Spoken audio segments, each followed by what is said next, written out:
في أكبر الكتب. Welcome to Crypt Theory, where we go over the supernatural, the mysterious, and the dark histories of the real world. Let's get into it. Alright, so today, talking about the fun ones. The Skinwalker. Skinwalker, yay! Fun! This one's gonna be fun to go into, and I'm excited.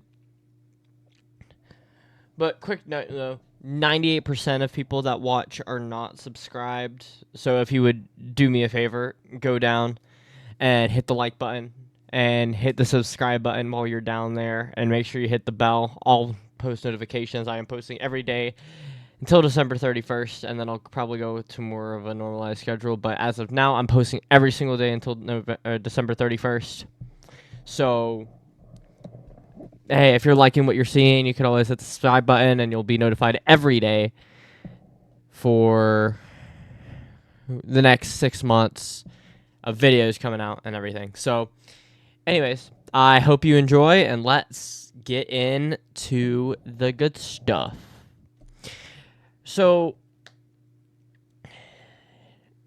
this thing, the Skinwalker, it begins in the desolate wilderness of Utah.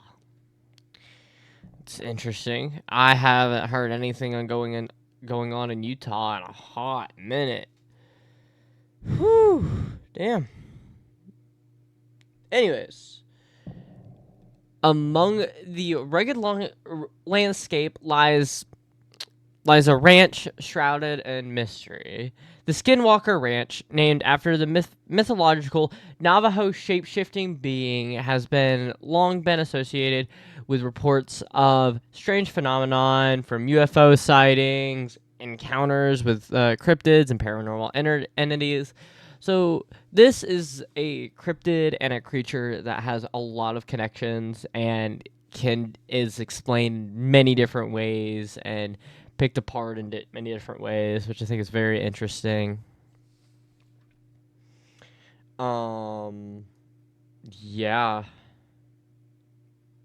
The modern history of the Skinwalker dates back to the 1990s. We do see this a lot with cryptids, anywhere from the 60s and 90s. Like, they'll have a big resurgence beforehand, and then after that, they'll probably kind of die down, and then from anywhere from 60s to early 2000s, they just like spike for some odd reason. But when it gained notoriety following a series of bizarre incidents, reports by ranch owners, the Sherman family, Terry and Gwen Sherman, along with the children, moved in the ranch at 1994, seeking a peaceful rural life. What they encountered, however, was anything but peaceful. Interesting. I'm guessing the name Skinwalker Ranch probably died down over time. So that was just, I believe that would have made sense. So the Skinwalker Ranch name just died down over time, and a lot of people didn't realize that it was its nickname. Especially people new to the area, younger people, and so on and so forth. The Shermans began experiencing a plethora of inexplicable phenomenon, ranging from UFO sightings, mystery lights in the sky, encounters with strange creatures, poltergeist activity. That's always fun. Poltergeist activity is fun to deal with. Because, who doesn't like ghosts? Ghosts are interesting. One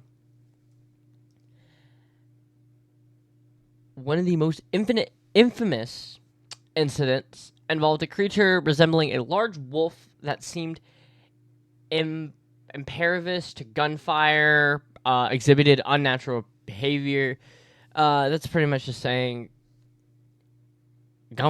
guns did not do anything. So you went pop, pop, pop. It did not affect it at all. And unnatural behavior for a wolf, which that can be debatable. That could be heavily debated. If it's unnatural, if it has some disease or whatever, like in the case of the chupacabra, with like like a disease with coyotes, that could be several different things, but it's always possible. As a word of strange occurrences, the Skinwalker Ranch spread. It attracted the attention of paranormal investigators, scientists, researchers around the world. One of the most well-known investigations conducted by entrepreneur Robert Bigelow, who purchased the ranch in the late 1990s and launched a National Institute for Discovery Science, NIDS, to study the phenomenon. Money goes a long way. Occurrences spread out. Some person that gets a hold of it says, you know what, I'll buy it off you for a couple $1,000s, and then pushes it aside and says, oh, okay, attracted paranormal investigators, which is the first case on the channel that we've seen paranormal investigators go into a cryptid case. Scientists, which we've seen, and researchers, which we've seen before in pretty much every case we've gone over so far on the channel. To go more into this, National Institute for Discovery Science, NIDS. I'll be using NIDS from now on as words. Despite years of research and investigation, mysteries of the Skinwalker Ranch remain elusive as normal. Cryptids are they're elusive creatures that we can't 100% guarantee they're real, but there's been sightings, there's been some so-called evidence, photographic evidence, some little footprint or whatever in its way, which can lead to that. The mysteries of Skinwalker, witness reports reported encounters with entities that defied conventional explanation, the glowing orbs, shadowy figures, the shape-shifting creatures, and disembodied voices. Some researchers even speculated that the ranch was a gateway to another dimension or a hotspot to interdimensional activity. There was also a little thing of it being called a gateway from hell, a gateway to hell. That's always interesting to see in these cases. I couldn't find anything on the previous owners of Skinwalker Ranch when it was called that. So I can't say like, oh, well, that makes sense because this guy was a Satanist or whatever, rituals or whatever. I couldn't find that at all. If you know where, please comment and tell me because I really could not find that anywhere. I looked for a couple hours, just couldn't find it. But if you have or you know anything about it, make sure comment down below. I'll be happy to read them and do whatever. In recent years, interest in Skinwalker Ranch has intensified, fueled by documentaries, books, media coverage, brought the enigmatic location into the public eye, which we've seen several times. Said it several times before. Nessie, the Chupacabra, Bigfoot, Yeti, all that stuff gets pushed into media, pushed out through books, and all that. And mainly documentaries. We see documentaries on a select few. We don't see documentaries as many as I would like to. You see the documentaries, see your Skinwalker, your Bigfoot, your Mothman, your Yetis. You don't. I don't think I've seen one on a Chupacabra. If there is one out there, be free to tell me, because I would be happy to go in and do that and maybe even redo the Chupacabra video down the line.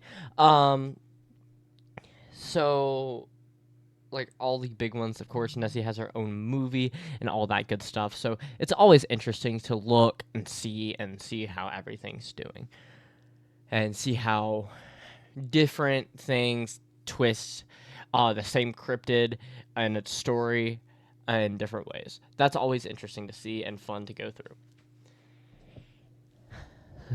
the ranch has become a focal point for those fascinated by the paranormal and the unexplained, drawing amateur investigators and curious visitors alike. You see this a lot.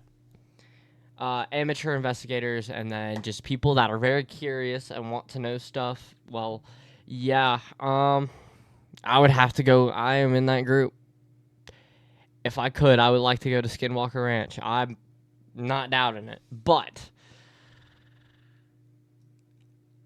yeah. So, it's all interesting how you can go from paranormal investigators to people that are like, this looks cool. I want to go investigate it.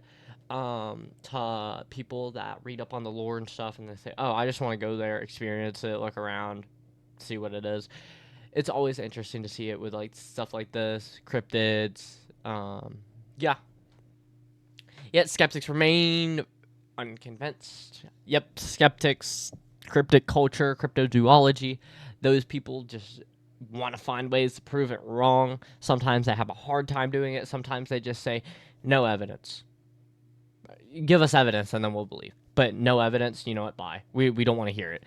Even if you have a photo. We don't have hard, cold evidence, so we can't call that credible. Attributing to reported phenomenon to natural causes, misinterpretations, or elaborate hoaxes, which we do see that a lot. The famous Nessie photo was a hoax. Came out as a hoax, like I think 20 or 30 years later. Misinterpretations we do see a lot. Natural causes we do see a lot. Also, we see all those three in a mix and a jumble a lot, which I understand, but at the same time, come on, don't ruin the fun. Also, it'll give you something to believe in. Anyways, they argue without concrete evidence. Boom. The claims of paranormal activity at the Skinwalker Ranch remain speculative at best.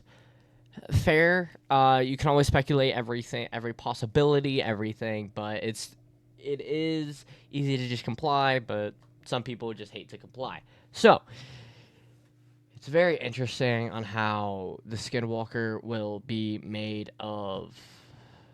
It's been pushed, and it is amazing.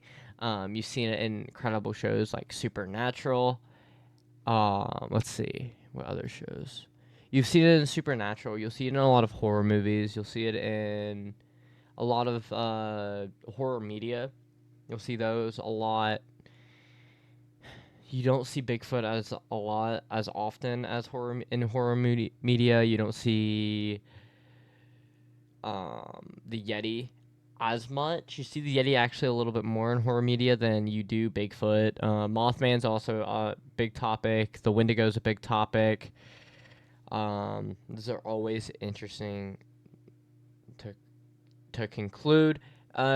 So the mysteries of the Skinwalker Ranch. It is a hotbed of paranormal activity, place where veil between dimensions is thin, or simply product of overreactive imaginations and folklore. The truth remains elusive. The allure of the Skinwalker Ranch continues to captivate and intrigue all who dares to explore its enigmatic depths. I can't read today. Yeah, that's pretty much the thing of people want to go and do it, and it's amazing to go check that stuff out. I would love to do just a U.S. Cryptic World Tour, or U.S. tour of all the infamous cryptic locations and do all that, which eventually I hope I'll be able to do. As we conclude today, Mysteries of Skinwalker, one thing is clear: the quest of understanding the unknown. The journey is a journey without an end. Whether you're a skeptic that doesn't believe, a believer, or someone in between, the Mysteries of Skinwalker Ranch serve a reminder of the boundless mysteries that await us in the world we live in. To go more into depth on that real quick, either you hate cryptids and you're like, you know what, if it's not cold hard evidence, I don't want it. Or you're like me and say, you know what, I believe this thing has a possibility of being real until I'm proven otherwise. Anyways, I hope you enjoyed. Make sure you hit the like button, hit the subscribe button, hit the bell while you're down there. Show support. Make sure you comment any suggestions, really anything, any suggestions, any creatures you want me to go cover next. Next time we will be going into something relatively close in the Wendigo, which I think is going to be really fun to go into. As I said, hope you enjoyed, and as always, I will see you in the next one.